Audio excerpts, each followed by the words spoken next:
ఇవాళ విజయవాడలో మాజీ రాష్ట్రపతి రామ్నాథ్ కోవింద్ పర్యటించనున్నారు. పలు కార్యక్రమాల్లో రామ్నాథ్ కోవింద్ పాల్గొననున్నారు. కేఎల్యు స్నాతకోత్సవం కార్యక్రమంలో రామ్నాథ్ పాల్గొననున్నారు.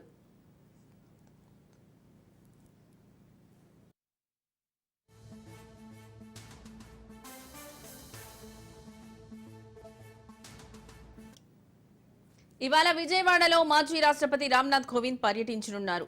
పలు కార్యక్రమాల్లో రామ్నాథ్ కోవింద్ పాల్గొననున్నారు. కేఎల్యు స్నాతకోత్సవం కార్యక్రమంలో రామ్నాథ్ పాల్గొననున్నారు.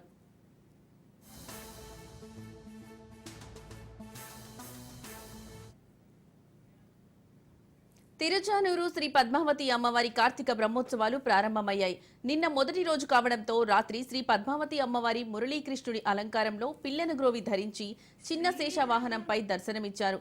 చిన్న శేషవాహనంపై అమ్మవారు జీవకోటిని ఉద్ధరించే లోకమాతగా దర్శనమిచ్చారు. ఈ వాహనంపై అమ్మవారి దర్శనం వల్ల యోగసిద్ధి చేకూరుతుందని భక్తుల విశ్వాసం. ఓం నమో వెంకటేశాయ. நாம் காண்பவா பத்மம்ம நீவேரோ அவனல்லவா ஸ்ரீஹரி உயிரே நீயல்லவா.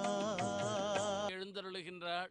அந்த அத்தியுதமான வைபவத்தை நாம் பார்க்கின்றோம். இங்கு பக்த கோட்டிகள்